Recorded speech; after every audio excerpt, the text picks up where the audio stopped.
So my new album is called Not That Girl. It was released a couple of days ago, and it has 9 songs, and it was produced by Nick Lazaro.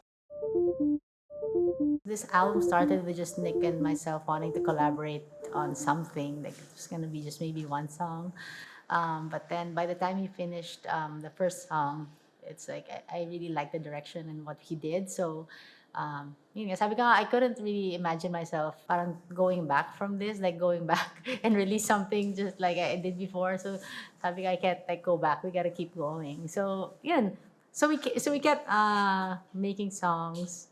And then, at some point pala, he was like apologizing. Sabi niya, sorry, baka sobra na. Is it too crazy? Sabi ko, no. I really love what you're doing. Like, you can, parang, like I said to you last time, like, here's more rope. Like, you can keep going.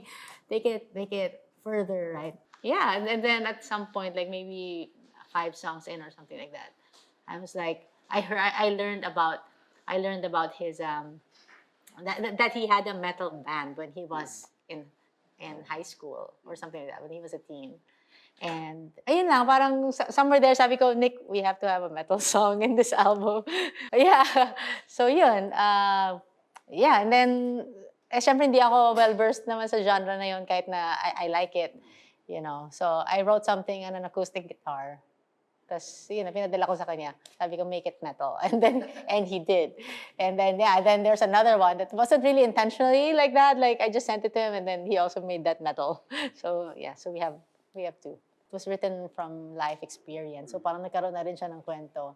And I hope, ito hindi to intentional, like, pero I learned this concept. I got to, a friend of mine is an art and music therapist. And then I also met this person in a talk that I was part of recently.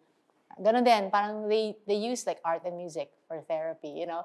But slightly ano lang naman to, slightly connected lang. But sometimes pala, like when you want to help people, like for example, if you're gonna make a playlist and a music plays somebody's sad, you don't just like, yeah, it's a happy day, it's a happy New Year. So you don't do that.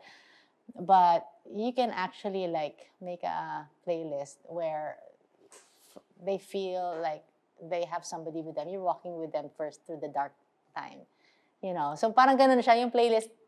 Parang ano siya, it starts low, but then you know, parang they feel safe, they feel comforted, and that's when you can slowly bring somebody.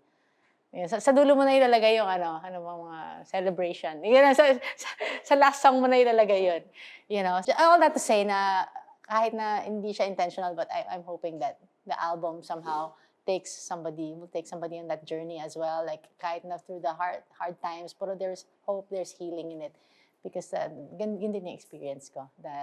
Yun nga, when I was writing the album. Songwriting has always been something that was therapeutic for me since I was young. It was a way for me to just a place where I can be completely honest about what I was going through and my feelings.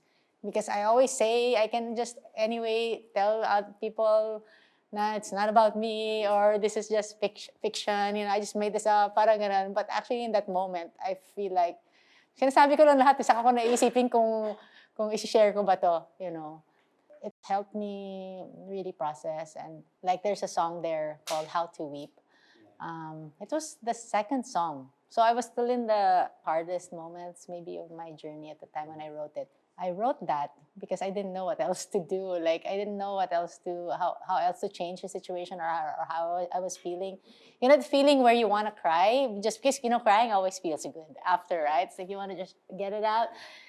And I mean, even our tears are salty because it like nourishes us. Like, I mean, it's good for you to cry, right?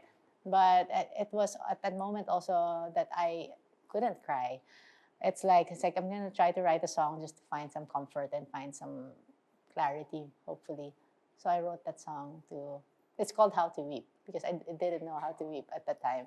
But then if you look at the song Happy Sad that came like maybe 5 songs later, the chorus there is like, finally I'm starting to find love. Finally I'm starting to weep.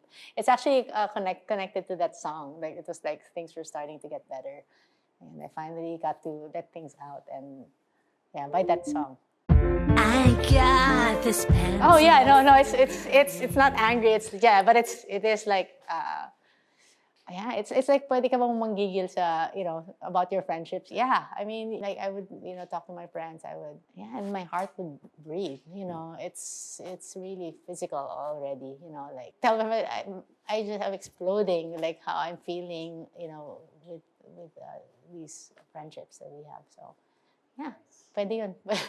Pwede yun. It doesn't have to be weird. Kami nga ni Hannah, I love you. Platonic. Siguraduhin mo lang. Yung platonic actually, dahil kay Kichi yun, it was her who, we were having this conversation, and that word was like something she told me in that conversation. Basta platonic. Kaya naisip ko yun. Isa yun, nanggaling yun sa conversation namin. Kaya ako nabuo yung song.